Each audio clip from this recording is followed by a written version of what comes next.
जय श्री कृष्ण दोस्तों, यदकुल न्यूज आज लेके बहुत बड़ी खबर लेके आया हुआ है जो हर व्यक्ति तक पहुंचना चाहिए। आप लोग एक एक व्यक्ति के पास इस वीडियो को पहुंचाए और सबको इसकी जानकारी होनी चाहिए। बहुत बड़ी खबर है दोस्तों, सुप्रीम कोर्ट ने कहा आरक्षण की समीक्षा होनी ही चाहिए। दोस्तों बहुत ध्यान से सुनो। तो ये भी सुप्रीम कोर्ट के जज ये भी जान ले कि सुप्रीम कोर्ट के उन न्यायाधीशों को आईना दिखाया जा सके और खुद को जो जनता का भगवान मानते हैं और संविधान से भी बड़ा समझते हैं, उनको आईना दिखाने की ज़रूरत है। उन सब न्यायाधीश जो सुप्रीम कोर्ट में बैठे हुए न्यायाधीश हैं, उनको आईना दिखाने की ज़रूरत है।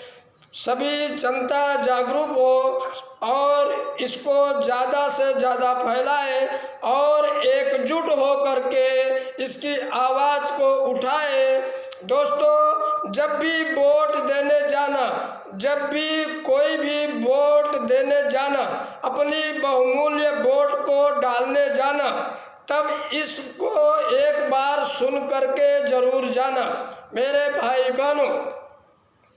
तो मैं बात कर रहा हूँ कि सुप्रीम कोर्ट के जजों ने बोला आरक्षण की समीक्षा होनी ही चाहिए।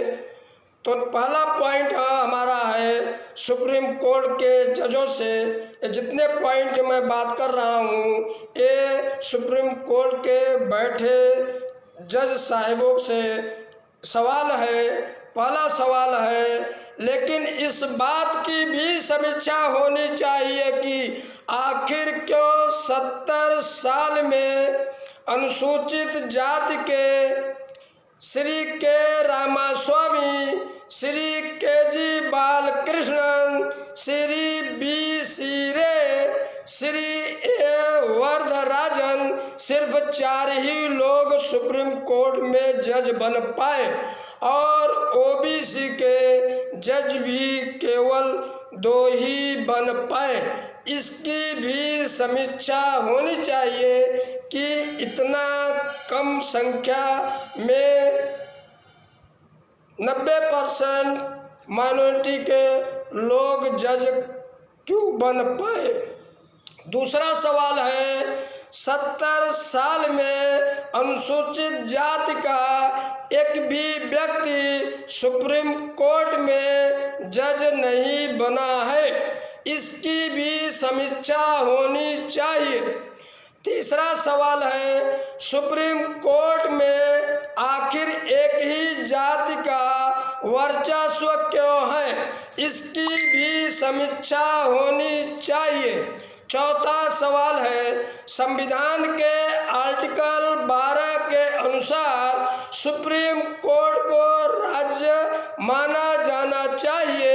आरक्षण का प्रावधान सुप्रीम कोर्ट में राज्य की बात होना चाहिए, इसकी भी समीक्षा होनी चाहिए। पांचवा सवाल है सुप्रीम कोर्ट में जब SC/ST एट्रोसिटी एक्ट पर फैसला दिया जा रहा था, उस वक्त सुप्रीम कोर्ट में SC/ST का एक भी जज नहीं था। क्या यह न्याय के मूल सिद्धांतों के अनुरूप था, इसकी भी समीक्षा होनी चाहिए। छठवां सवाल है संविधान के आर्टिकल 312(1) के अनुसार जजों की भर्ती के लिए न्यायिक नियुक्ति आयोग का गठन होना चाहिए, ऐसा क्यों नहीं किया जाता है, इसकी भी समीक्षा होनी चाहिए। सातवां सवाल है संविधान संशोधन अधिनियम 1976 के 42वें संशोधन के अनुसार जजों की भर्ती के लिए ऑल इंडिया जुडिशरी सर्विस का गठन किया जाना चाहिए। यह बिल संसद में कभी पेश ही नहीं किया गया, इसकी भी समीक्षा होनी चाहिए।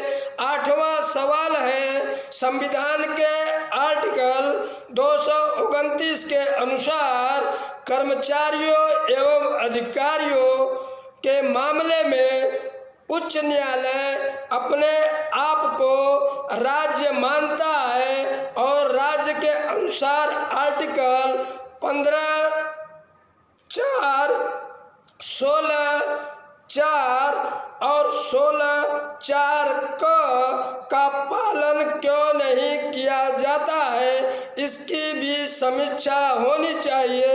9वां सवाल है, जब केशवानंद भारती मामले में भी आर्टिकल 12 के अनुसार उच्च एवं उच्चतम न्यायालय को राज्य माना गया है, तो राज्यों के लिए लागू आरक्षण प्रोविजन उच्च एवं उच्चतम न्यायालय में लागू क्यों नहीं किया गया, इसकी भी समीक्षा होनी चाहिए। 10वां सवाल है, जब ओबीसी SC ST IAS बन सकता है तो IPS बन सकता है, राष्ट्रपति बन सकता है, मुख्यमंत्री बन सकता है, तो सुप्रीम कोर्ट में जज बनने के लिए कौन सी अनोखी प्रतिभा होनी चाहिए, इस बात की भी समीक्षा होनी चाहिए।